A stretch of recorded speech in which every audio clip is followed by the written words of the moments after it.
Stella! Stella!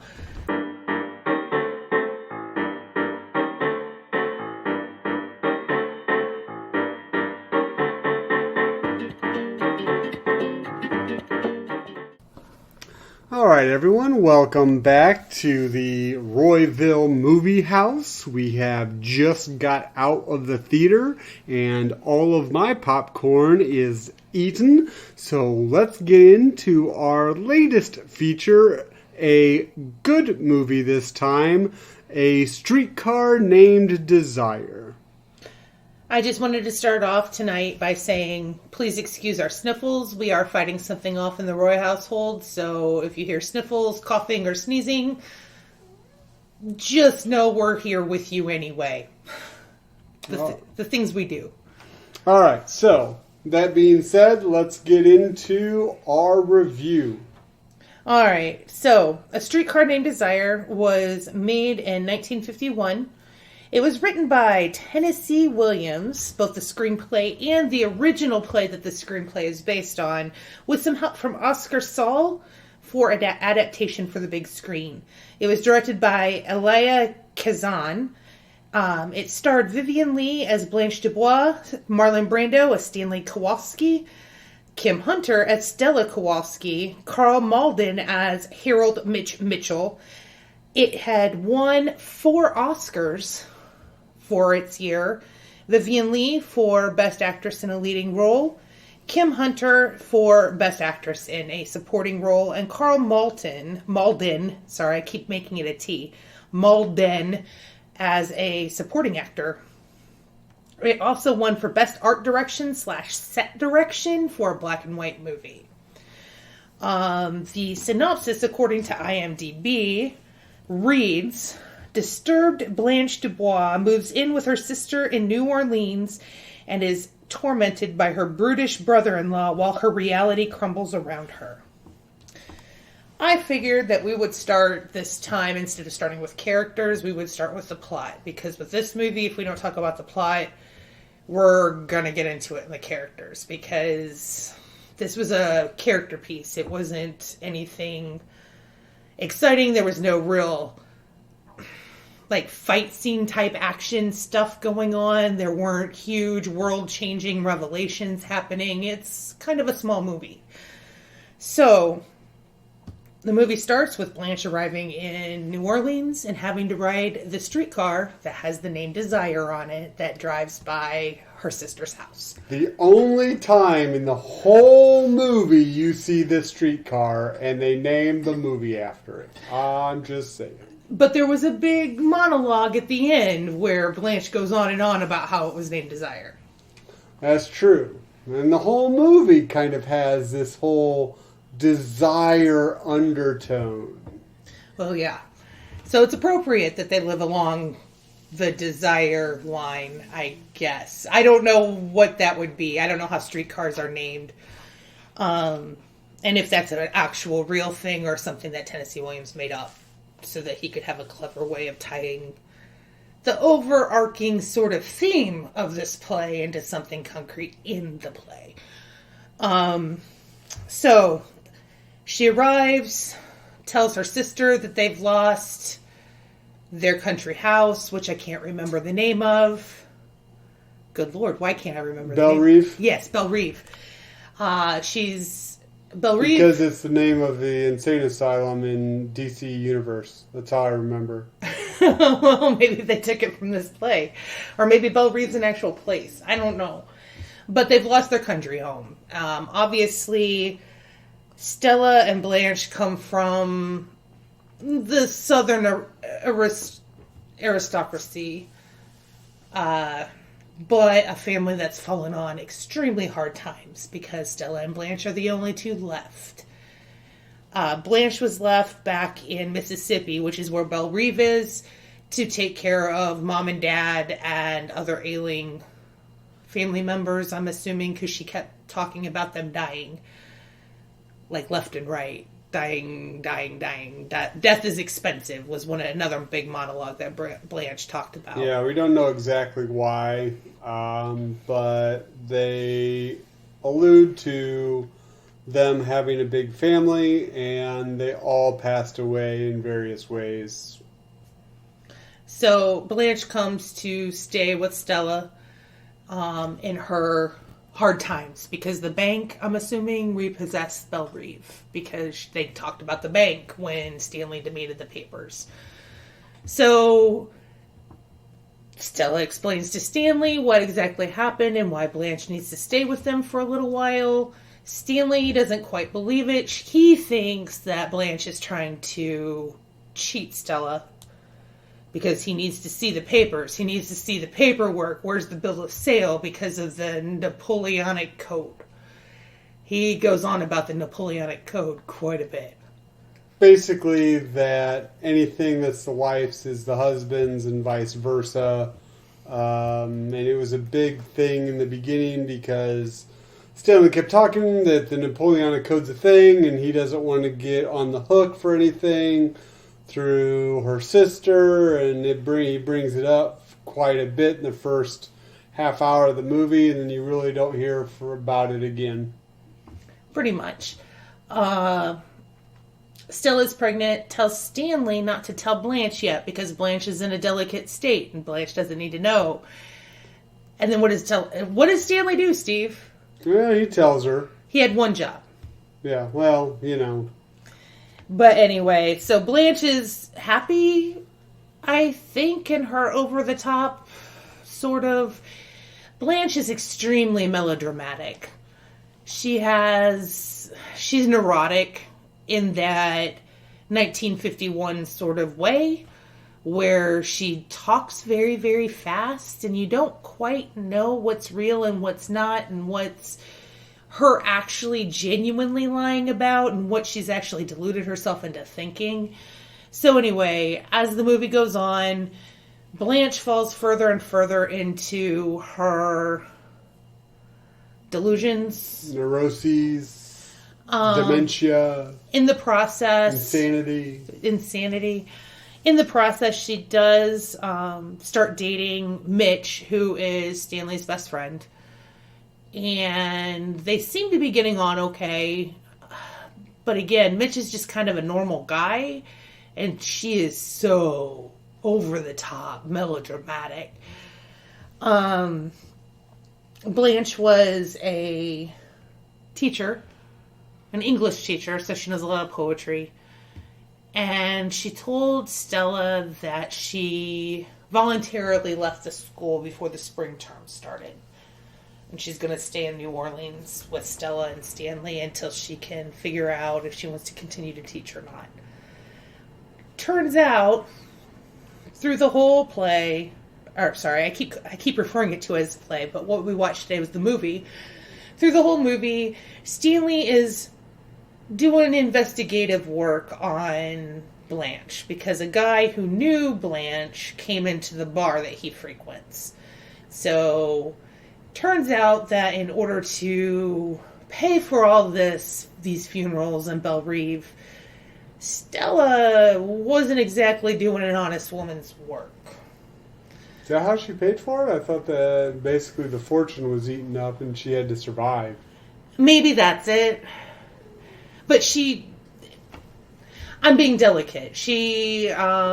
Basically, she turned tricks at a hotel and fell in lust or whatever with one of her students and got basically drummed out of town. And that's why she's in New Orleans.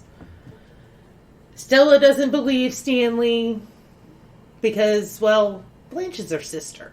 And I think that through the whole thing, Steve said it about halfway through. He was like, but that's my sister. Like, you can't just expect somebody to turn on their family like that. Excuse me. But anyway, as things get worse and worse... But her sister was batshit crazy. That is true. She was. In Stanley's defense. She was. He was...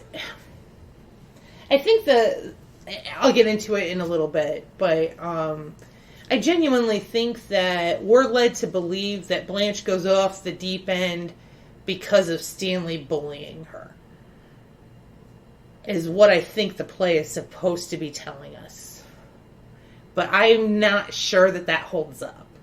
I don't know if that's what the movie was telling us, but it didn't help. But I think she would have went certifiable the longer. I think it was just inevitable. She was falling into it. It might have just maybe quickened the pace with the way Stanley reacted to her neuroses. Stanley tells Mitch what he's found out to stop his best friend from marrying Blanche because he proposed. And on Blanche's birthday, he decides that that's the day to tell Mitch, and that's the day to have Mitch not show up so that a big fight ensues. Like, kind of all hell breaks loose at the house. He still has to go to the hospital because she's close to having the baby. And Stanley comes back and pretends basically like, sort of like nothing happened, but not really. It was more of a sort of olive branch at the time because his wife's in the hospital having his baby, and he was excited about that. So, not that he was going to let bygones be bygones, but things were kind of going his way at the moment. So he wasn't gonna goad Blanche. But while they were gone at the hospital, Mitch came. And this is the moment where things shoved her off the deep end. Is Mitch came back and demanded to see her in cold light because she never would say how old she was because she was sensitive about that. And they got into an altercation. And Blanche at the end, it was odd because he kissed her after they basically were like breaking stuff left and right. Well, I think at that point he knew in his mind what she was. And so he was interested in her physically because he thought maybe that's what she would offer him.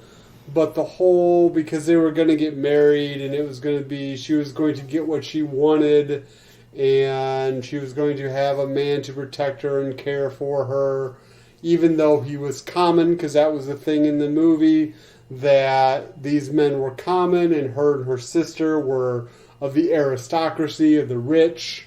So they were somewhat better, but she was going to get what she wanted. Well, at that point, everything had fallen out, and so Mitch just kind of wanted to use her, I think, as what she was, but the whole marriage thing was off the table, and then it just kind of the moment where she kept exploding. Totally cracked was when Mitch actually said, "I'm not marrying you, you're not clean enough." Yeah. And she basically told Mitch that he had to leave before she started screaming. He didn't believe her at first, and she started going into hysterics, and he ran away, and she screamed, and the police came. And then that's when Stanley came back. But Blanche had opened her steamer trunk, which was a big point of contention earlier because she had like furs and jewels and pearls and whatnot. But she was rich at one point. So these were just the things that she had saved. But she had on a ball gown and her rhinestone tiara and had said something to Stanley about receiving a wire from an old beau of hers that she was going to go on a Caribbean cruise on his yacht. And then as reality started slipping away from her more and more and more, she did say that Mitch had come by and she kicked him out, and he came back with a dozen roses and begged her forgiveness. And Stanley started to see that she was really, really falling. So Stanley was basically like, did you actually get the telegram? and some beau wanted to take you on a cruise, or did actually none of that happen? Yes, it was like that moment in Family Guy, only not nearly so comical, when Brian was like, did you actually read that in a book, Peter, or was it nothing?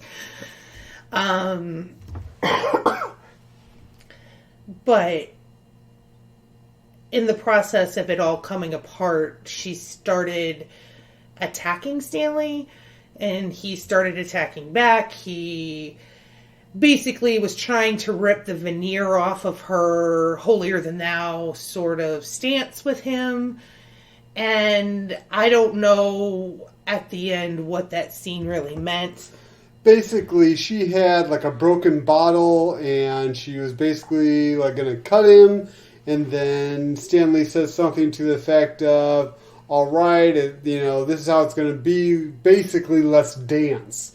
And there was him grabbing her, and there was a little tussle, and then a mirror behind her cracked, and then that scene shifts to a new scene. So you're not really sure exactly what happened there.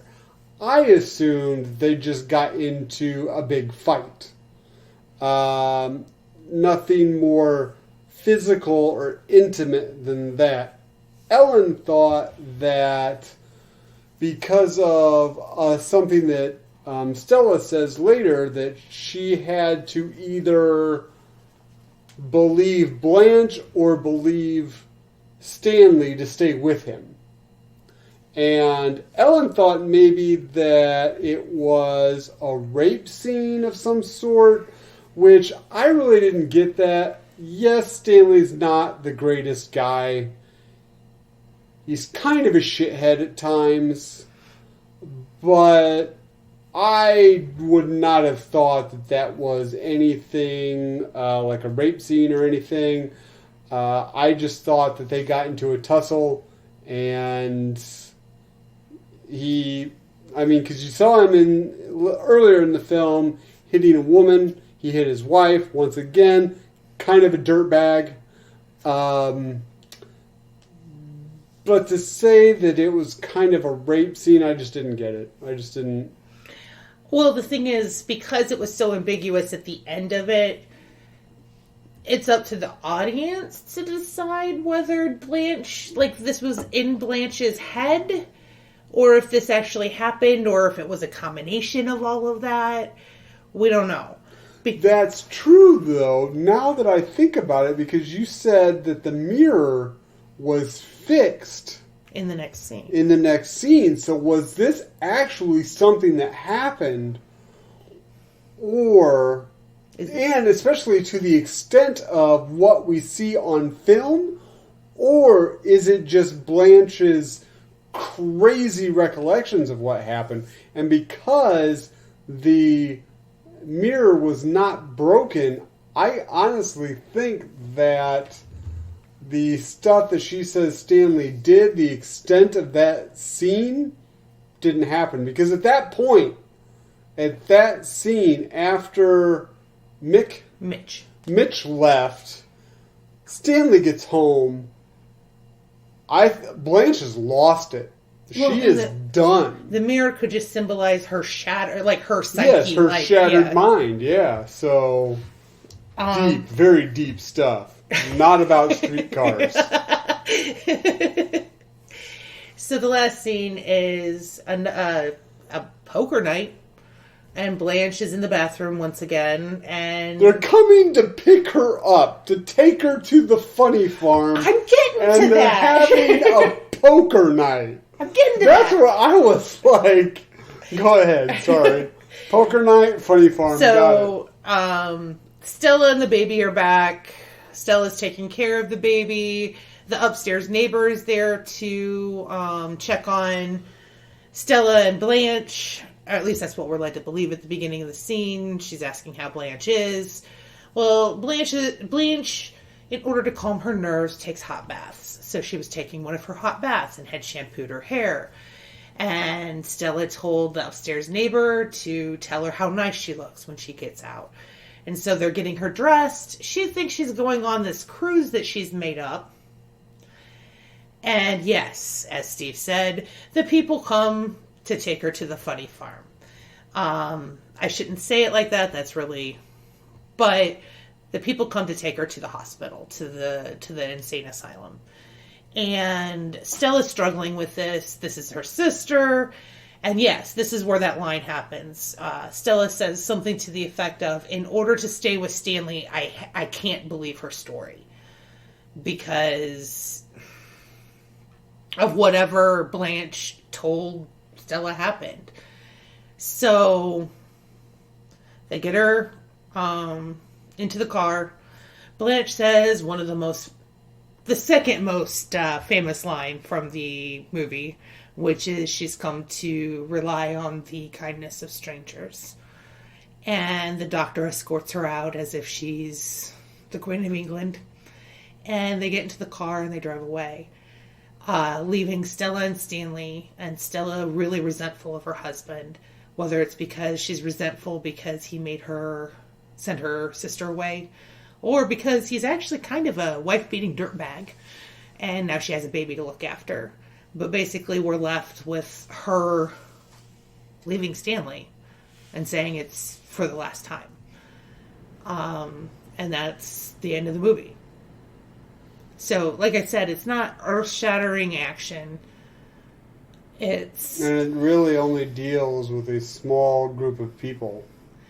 Honestly,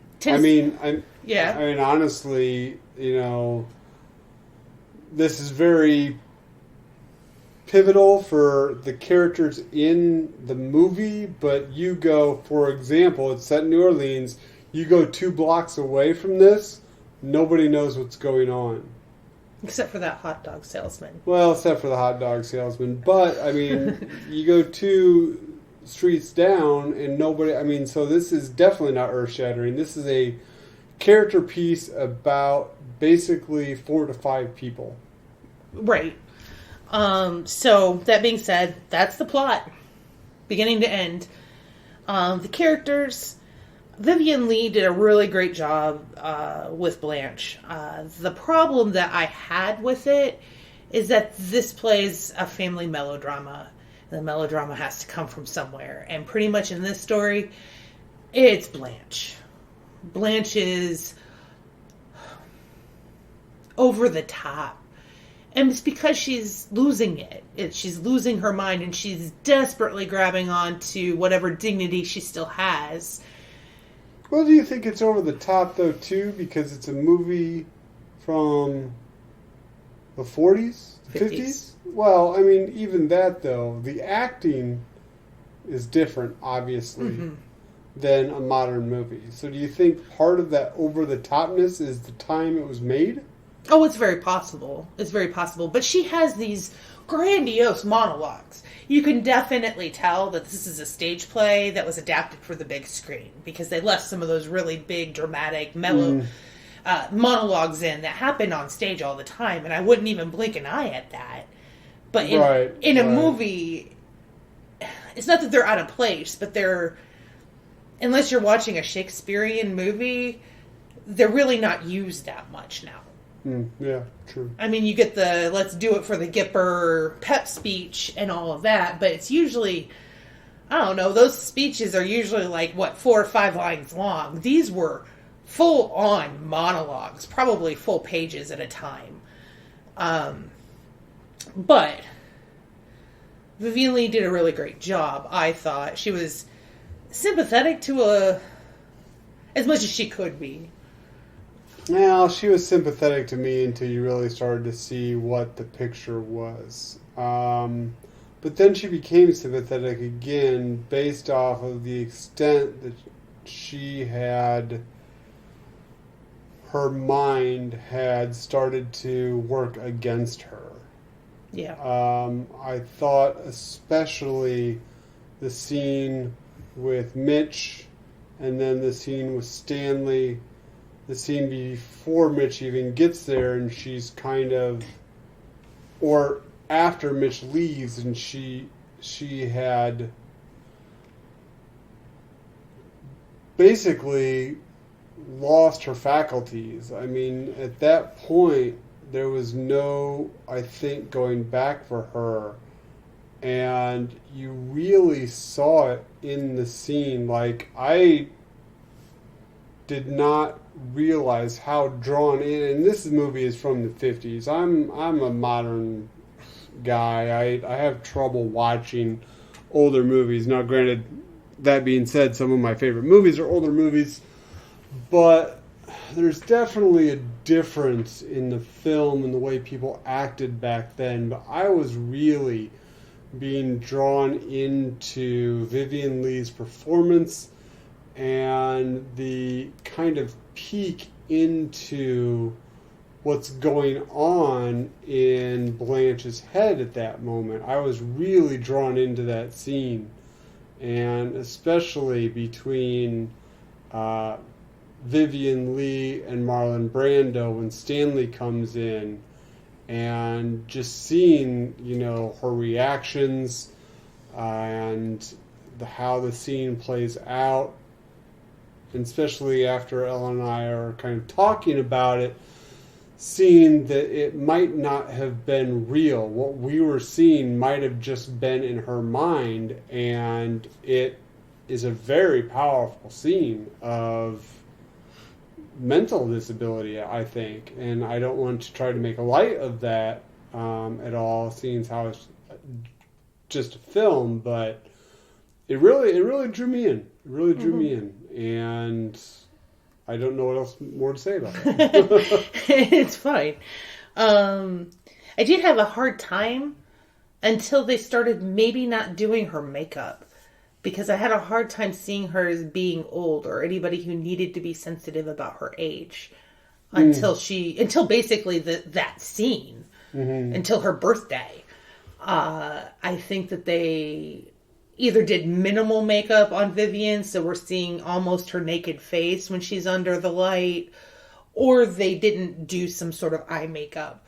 Not that Vivien Leigh at that time was an old woman. She wasn't. But, I mean, seeing any woman in harsh light, or anybody in harsh light, is going to emphasize any sort of flaw in their face. And when Mitch demanded to see her under the bare bulb and they showed her face, I was like, oh. And not because she was hideous, but you could see the lines around her eyes. You could see the stress marks, and you could see the bags under her eyes and stuff. So I thought they did a good job of illustrating what she was trying to portray to the world and then what she really was. Because those are the series of scenes where she's kind of stripped bare to what she actually is, as opposed to what she wanted everybody else to see her as. Moving on to Stanley. Well, before we leave Blanche, okay, there is the flower woman. That was so weird. Yeah, there was a woman selling flowers for basically funerals or flowers for the dead. Yeah, that's what she was barking. And she had come up in two scenes. She'd come up to the door and knocked on the door in one of the scenes, and Blanche answered. And then there was another scene, I think it's the scene where Mitch was there, and he had ran out, or he was still there? He was still there. I think that she was about ready to do the marry me and all that. Well, she opens the door, and this woman is just across the street kind of walking towards her, selling these flowers for the dead. And I think that was also kind of a very big and once again, was this woman even real? Was this woman even there to me? Yeah, I don't know. Maybe. Or maybe not, because, she was hearing music. She was hearing music, and we didn't realize that it wasn't either part of the score or maybe happening, because they are in New Orleans. Yeah, music is everywhere. They were in the Quarter. It's true. It's true. My mind's being blown right now with all of the subtext of this movie. But all right, so just wanted to mention that before we moved on to Stanley. But Marlon Brando. We're going to be talking a lot about Marlon Brando in our journey There are 4 movies with Marlon Brando on this list, even just the top 50 as we've limited it to ourselves for now. We have this one on the waterfront and both Godfathers Part 1 and 2. All right, so young, attractive Marlon Brando. Let's do it. I am shocked every time I see young Marlon Brando by how attractive he is, because I was introduced to Marlon Brando in The Island of Dr. Moreau, and he is not attractive. He's not an attractive old man. Oh, well, I was introduced to Marlon Brando as Superman's dad, so... He was kind of majestic in there. Yeah, kind of kingly there. But he is a very attractive man. And that's one of the first things that comes up about Stanley in the movie. When Blanche comes and hunts Stella down, they're in a bowling alley where Stanley is bowling with his team. And that's one of the first things that Stella says. Stanley's over there, and he's in a fight. which is foreshadowing for Stanley's character. But he's in a fight. And Blanche asks, is it the one that's making the ruckus? She's like, yes, isn't he good looking? They don't talk about him as a person. Yes, isn't he good looking? Well, Kowalski is his last name. He is of Polish descent. This comes up often between the sisters. Well, from Blanche. Stanley's just a working dude. He's a common man. That comes up quite a bit. He works at a factory? Something like that, yeah. They show him at work once. But they show him coming home from work quite a bit. So he comes home from work and his wife beater. Basically, you know it's hot in New Orleans because Marlon Brando's wearing a tank top. The women aren't sweating. He is. He is a lot. It almost made me believe they put Marlon Brando in the scene. I did say this to Steve, that he was just there to look pretty, basically. But that was before a lot of this other stuff that we talked about in the plot came up. That was before he started doing the investigations and started having his interactions with Stella. And I know I said earlier that he's a bully. He sort of is, but Blanche is a bully too, to him. Like, she's hitting all of the buttons that make him, basically trying to make him less of a man in Stella's eyes. Granted, there is the first poker scene, which I glossed over in the plot when we were discussing that, where Blanche just gets, it's like a couple days after Blanche comes to New Orleans. Stella takes her out to a show. Actually, this is where Stanley told Blanche that she was pregnant, that Stella was pregnant. Takes her out to a show and some drinks because he's having the guys over for poker night. Well, it's Mitch and 2 other guys, Pablo and the upstairs neighbor, which I can't remember his name off the top of my head. The only reason I remember Pablo's name is because it's one of the most racist names to just randomly name a Mexican character in your show. Okay. Well, it's really maybe it's not racist, but it's a very stereotypical name. And he doesn't have much character. He just sits at the poker table. So the girls come home after they had their night out. And they go into the other quote-unquote room, which is divided by a curtain, so it's not really another room. And they were gossiping and giggling like sisters and friends would do. And Stanley tells them to shut up. And Blanche turns on the music. And Stanley comes in and turns off the music. Mitch comes back to talk and to use the restroom, but he's mostly curious about Blanche. And this is where Mitch and Blanche sort of get together. Blanche turns the music back on. Stanley comes back and grabs the radio and throws it through a window because that escalated quickly. And basically, Stella tells Stanley that he needs to back off because she's going to talk in her own home. And he takes her out to the front porch, basically, because that's where she was running to, and wails on her. And the guys wail on him. Like, basically knock him unconscious. Yeah, the guys pull him off, kind of knock him out, take him into the bathroom, wake him back up again. But that's basically, you see Stanley's character. There are some parts where you see he's kind of a rough and tumble guy.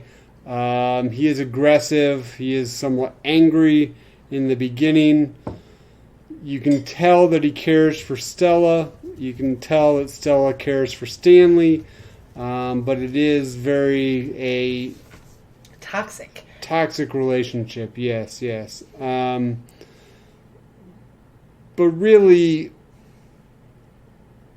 the main two characters, the main interaction with the characters is Stanley and Blanche, in my opinion. Stella is kind of the moon that revolves around those two characters.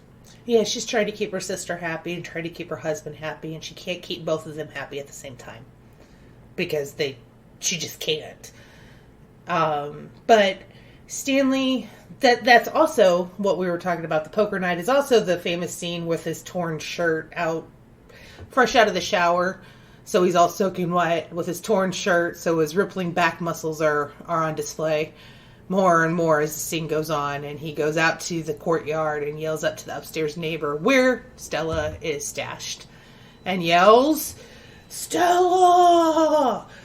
And yells it over and over again. And we've heard it a million times, and it was almost comical to see the real thing, and that makes me sad. Because it's become so cliche, and I'm watching the first time it happened on film, and I'm laughing. Yeah, it definitely wasn't very emotional. All I saw was Julie Louise-Dreyfus from Seinfeld going, "Stella!" at some party.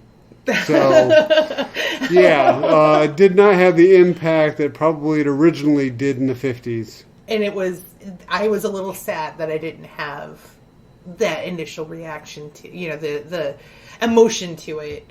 But Stella comes down and goes back to Stanley, which is setting up for the last scene.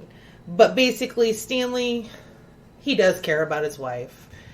He wants it to be just them. He wants them to have a good time together.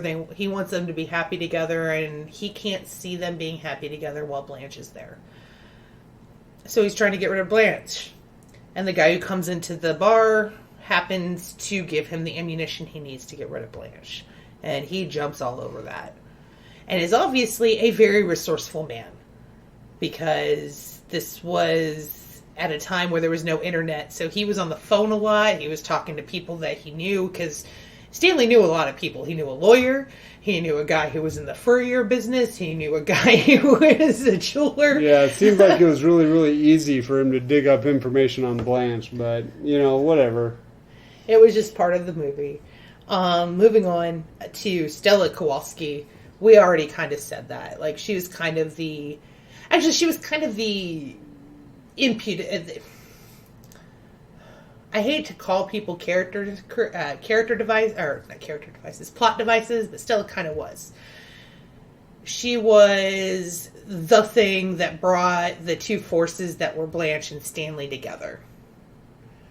And not in that they got together and they were romantically involved, but like they were in the same room and they lived in the same place, and therefore they were bound to clash, and it was because Stella was her sister and Stella was married to Stanley.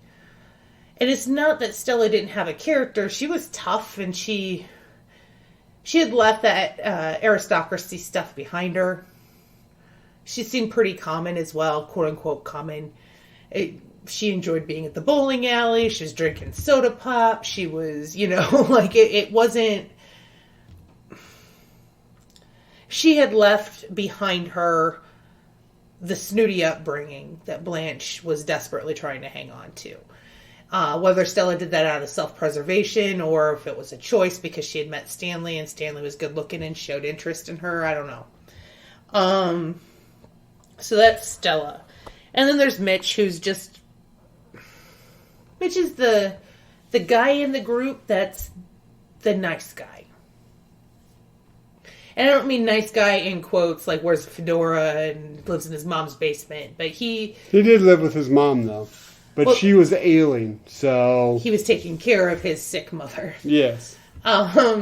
Which is different than living in mom's basement because you can't find a job or whatever. Well, true. He was the sensitive one of the group. He was the antithesis to Stanley. Stanley was a brute, Mitch was not. And Mitch fell in love with Blanche. But then he got his heart broken because he double-checked all of the stuff that Stanley found out about Blanche and found it all to be true. And she lied to him. And she broke his heart. And she was not a clean woman at that point. So Mitch ended up making one dick move, whereas Stanley made a bunch of them. So anyway, those are the four main characters that basically the plot revolves around. But the main two, Steve's right, the main two characters the plot revolved around were Blanche and Stanley. So, all of that being said, I want to say that Vivien Leigh, Kim Hunter, and Carl Malden all deserved the Oscars they got. Marlon Brando did get a nomination, but it must have been tough that year because he didn't get the win, and he did a really good job. That's just my opinion. So, what do you think? Does it deserve to be on this list? Well, I mean, out of all the movies that have ever been made, I don't know if it deserves to be on the list. However, I will say I thoroughly enjoyed the movie for what it was. I didn't know anything about A Streetcar Named Desire except the scene, Stella, Stella. So I thought it was basically a movie about some guy that falls in love with a woman and something happens and he fights for her. That's honestly what I thought the movie was. And I was totally wrong. I did really enjoy the character moments for Blanche and seeing a glimpse into her psychosis. I thought it was well done. Especially for that time period. Now, granted, once again, I don't know much about, the real world aesthetics of disabilities and how they were treated in that time period, but I thought it was a very good character piece for Blanche and seeing her devolve. And honestly, I would like to watch the movie again, knowing what it's about, so I could kind of see those moments and get a better picture of what was going on with her. Kind of more analyze those moments now, knowing what I know about the movie. I thought the interaction, Marlon Brando was very good. Like Ellen said, I thought he was very good. Mm-hmm. The interaction between him and Blanche was interesting. It didn't seem like it was kind of a one-trick pony. He did have an idea of what he wanted his life to be, and he had to deal with, in his own way, that being disrupted, and deal with basically how to get rid of that. And him being who he was, being, as we have said multiple times, being the kind of douchebag asshole that he was, he didn't do that well. Once again, I don't think Blanche breaking was because of Stanley, but I do think that he might have helped quicken the severity of her psychosis. But once again, I thought it was a very interesting film. I thought it tackled an issue very well. And I would once again really like to examine the film again. For example, obviously the bad movies you see once and you really don't probably ever care to see again. So yeah, I think this movie deserves accolades, and I would like to see it again. Top 50 of all time. I'm not exactly sure about that, but I agree it was a very good movie. All right.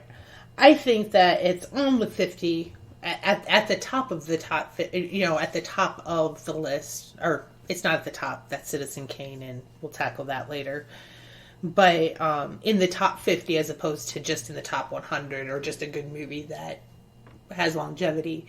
I think part of why it's on the list is it's written by Tennessee Williams.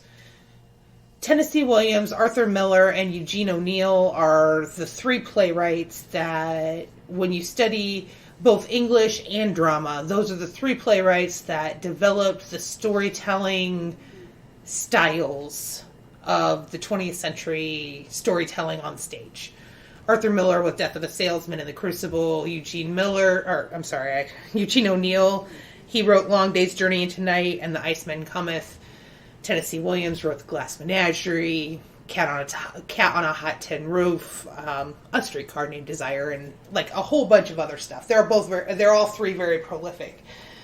I did not, and I could have missed it, I did not see Death of a Salesman on the list. I didn't see The Iceman Cometh on the list.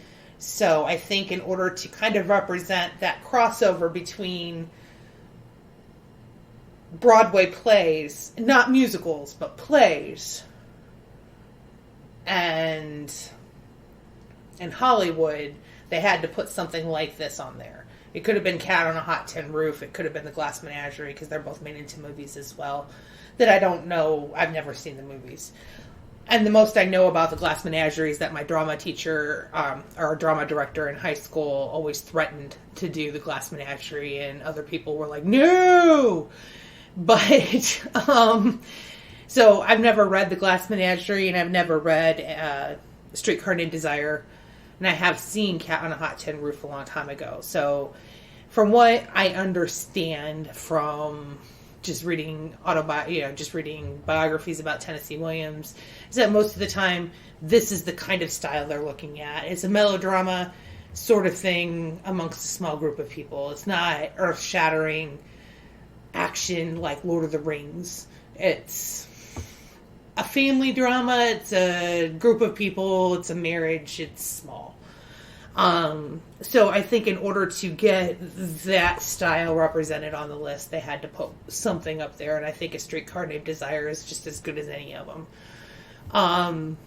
Although it did win 4 Oscars, which is huge. And I did like the set decoration.